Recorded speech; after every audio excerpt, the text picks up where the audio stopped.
ও দিদি, দিদি। ও আচ্ছা, আসুন আসুন আসুন আসুন। বলি কেমন আছেন? হ্যাঁ আমি ভালো আছি, আপনি ভালো আছেন তো? হ্যাঁ আমিও ভালো আছি। বলি দাদা কেমন আছে? হ্যাঁ দাদাও ভালো আছে।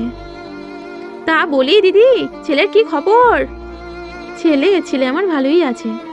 ছেলে খোঁজ খবর নেয়? হ্যাঁ নেয়। ছেলে টাকা পয়সা পাঠায়? হ্যাঁ পাঠাই তো। ও, আপনার ছেলে তো অনেক দিন আসেনি, প্রায় 5 বছর হয়ে গেল। টাইম পায় না, কাজের চাপ। শুনলাম বিয়ে থা করেছে। দিদি বসুন বসুন। হ্যাঁ হ্যাঁ বসছি।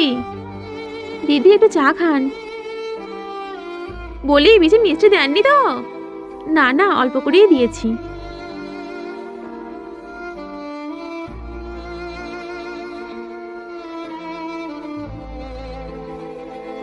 তা ছেলে কোথায় থাকে? আমি ঠিক বলতে পারবো না, আমেরিকা না কোথায় বলে।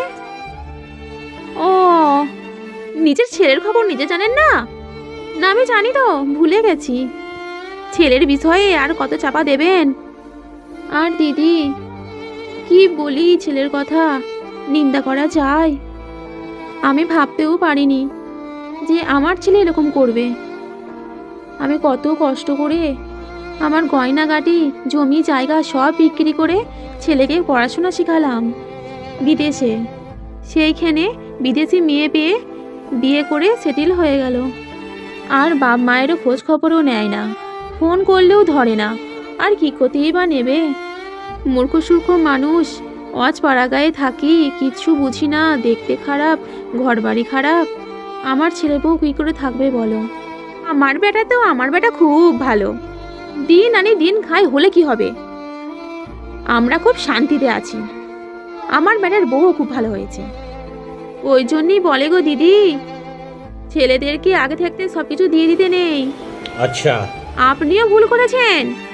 কি করবেন, দুঃখ করেন না। আমি আর কি করে জানবো আমার পেটে ছেলে বেইমানি করবে? আমিও ভাবতে পারিনি, আমারও পুরা কপাল। আমি কোনোদিন ভাবতে পেরেছি ওই ছেলে এরকম করবে? ঠিক আছে দিদি, আমি আসছি। আমি তো বাড়িতে বলে আসিনি আমাকে বৌমা আবার খুঁজবে। আমি পরে আবার আসবো। ঠাকুর তোমার ছেলের মঙ্গল করুক। ঠিক আছে দিদি, আসছি তাহলে।